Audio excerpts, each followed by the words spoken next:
Hello viewers, आज हम discuss करेंगे boyhood do escape questions answers. What were the two issues that the coloured people discussed after gaining freedom, यानी कि जो कौन सी दो समस्याएं थीं जिसको उन्होंने डिस्कस किया, किसने, काले जो लोग थे उनकी फ्रीडम के बाद, जब उनको फ्रीडम मिली वो कौन से इश्यूज़ थे, प्रॉब्लम्स थी। The two issues were their name and their old plantation. जो दो प्रॉब्लम्स थी वो थी उनके नाम और उनके जो पुरानी जो जगह पर वो काम करते थे, plantations. It was decided that they must change their last names to new ones. तो ये डिसाइड किया गया कि उनको अपना आखिरी जो नाम है उसको बदल देना चाहिए। And that they would leave their old plantation, और उनको अपने पुराने काम करने की जो जगह है वो उनको छोड़ देना चाहिए। For at least a few days to feel free, यानी कि कुछ दिनों के लिए, ताकि वो फ्री, आज़ाद महसूस कर सकें।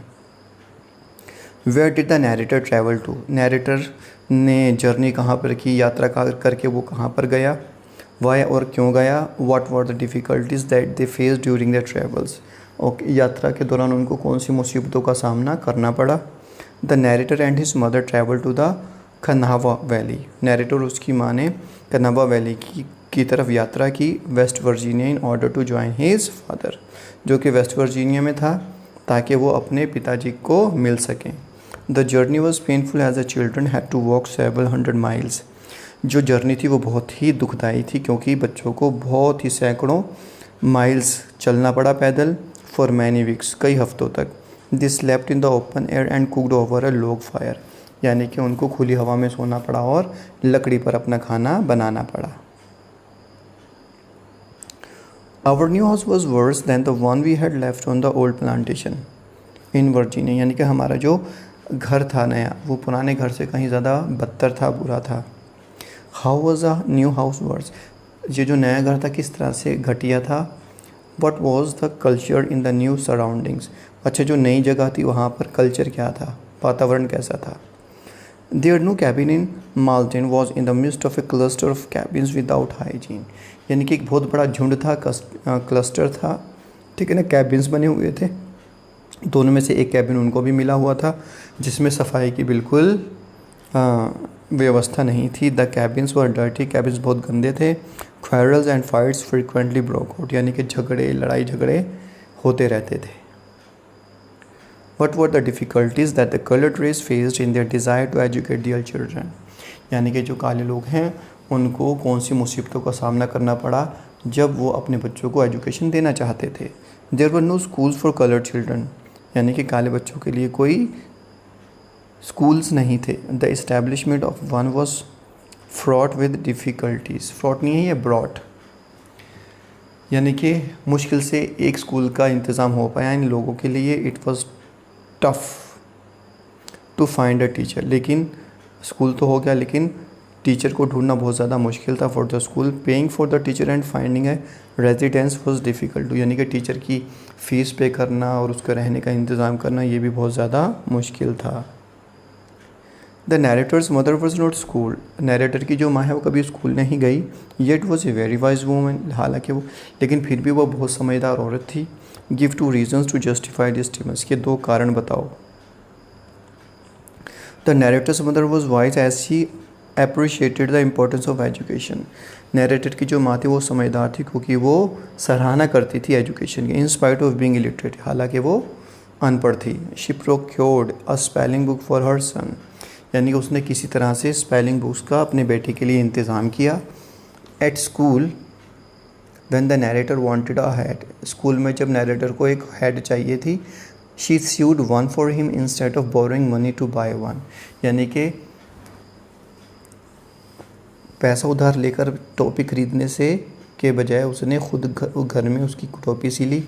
हर strength of character inspired the narrator, यानी कि उसके जो उसकी कैरेक्टर की जो स्ट्रेंथ है उससे बहुत ज़्यादा प्रभावित हुआ जो नैरेटर है।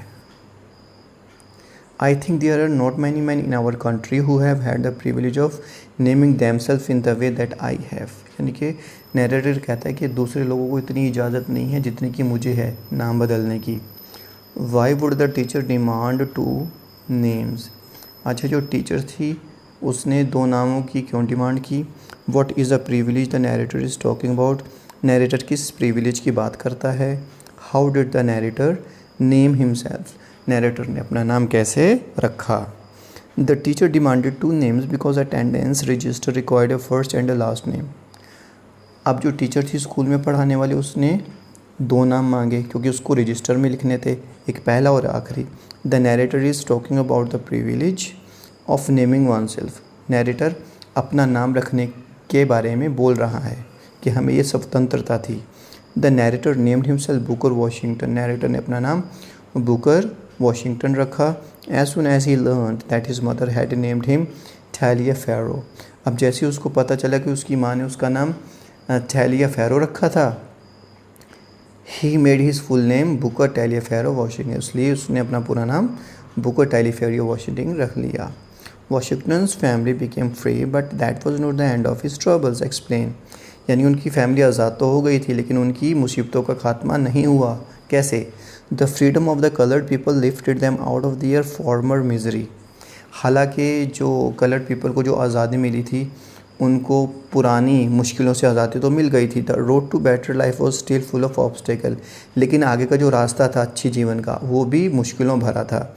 एंड डिस्करेजमेंट, यानी कि निरुत्साहित होते थे वो लोग। The introduction of education was a step in that direction of advancement, यानी कि जब विद्या का एजुकेशन की जो शुरुआत हुई तो उन लोगों की लाइफ में ये एडवांसमेंट का ज़रिया, एक रास्ता मिला उनको आगे बढ़ने का। As a member of the colored race, how were the narrator's experiences while growing up? यानी कि कलर्ड रेस होने का एक मेंबर होने के नाते उसको ग्रोथ में कौन सी मुश्किलों का सामना करना पड़ा।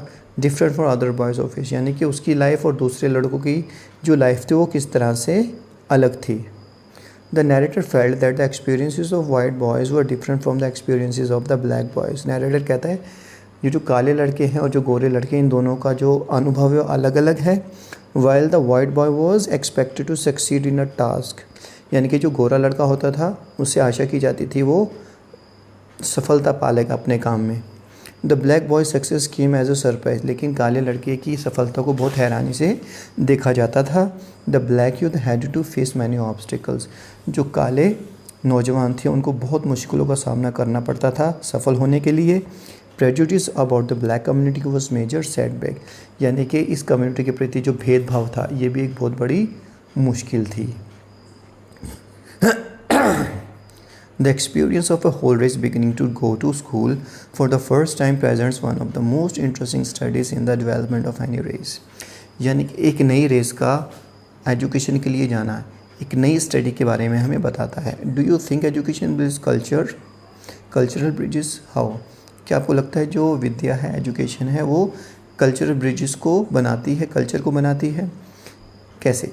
Education is the first step towards the development of any culture, यानी कि जो शिक्षा है वो पहला कदम है किसी भी कम्युनिटी की डेवलपमेंट का।